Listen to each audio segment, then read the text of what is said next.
70। অবাক তো ব্যাপারটা, ডিসব্যান্ডিং হওয়ার এত বছর পর বিদ্যু সাজন বিটিএস সদস্য এক হয়ে কনসার্টের আয়োজন করে। 2024 সালে যেটা ছিল আমার স্বপ্ন সেটা আজ আমার পূরণ হয়েছে। আমিও সেই কনসার্টে কোটি কোটি আর্মি ছিলাম আমরা। এখন মাত্র কিছু সংখ্যক আর্মি, সবার বয়সে 40 থেকে 50 প্লাস হবে। কিছুক্ষণ পর সাতরাজা আসে, তাদের সাথে কিছু ছেলেও আসে। তারা দেখতে হুবহু আমাদের সাতরাজার মতো। তখনই ইয়ুঙ্গি বলে উঠে, আর্মিরা আমার ছোট বাংতান নিয়ে এসেছি। আর বলেছিলাম না বৃদ্ধ বয়সেও কোমরে হাত দিয়ে ফেকলাভ গানটি গাইবো, এই যে দেখো আমি এসেছি।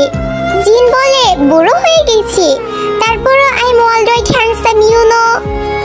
সব আর্মিরা হাসির সাথে কান্নায় ভেঙে পড়ে।